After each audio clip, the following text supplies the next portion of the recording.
पाकिस्तान मर्दू जे शेख आल सोडर welfare foundation Pakistan जा मेंबरान ऐं मुख़्तलिफ़ इलाइक़नि खां आयल दोस्त।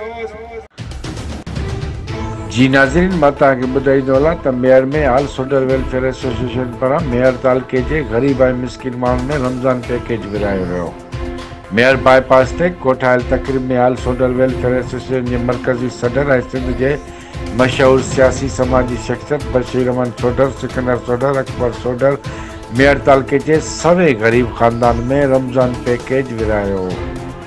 हुन मौक़े ते आल सोडर वेलफेयर एसोसिएशन जे मरकज़ी अॻवान ऐं मशहूर सियासी समाजी शख़्सियत बशीर अहमद सोडर ख़िताब कंदे चयो त माज़ी में सिंध शाहूकार ख़तो रहियो आहे। सिंध जा माण्हू मालदार ऐं महिमान नवाज़ माण्हू रहिया आहिनि जन कुदरती आफ़तुनि ऐं ॿियनि मुश्किलातुनि में माण्हुनि जी इमदाद कई आहे। पर अफ़सोस जी ॻाल्हि आहे जो घणो वक़्तु सिंध जे मथां हुक्मरानी कंदड़ हुक्मराननि जी नाक़स पॉलिसियुनि सबबि मालदार ऐं महिमान नवाज़ सिंध जा माण्हू अॼु बुखूं कटण ते मजबूर आहिनि। हिन चयो त असां अॼु का बि सियासी एजेंट न आहियूं खणी आया, असां सिर्फ़ु ऐं सिर्फ़ु इंसान जी ख़िदमत लाइ मैदान ते निकिता आहियूं, छो त इंसान जी ख़िदमत करणु ही अफ़ज़ल इबादत आहे। हुन मौक़े ते माण्हू आबादगार अॻवान सिकंदर सोडर, मोहम्मद क़ासिम ख़ाशकेली, अब्दुल अमीन सुमरो, अब्बास सोडर ऐं ॿियनि बि ख़िताब कयो।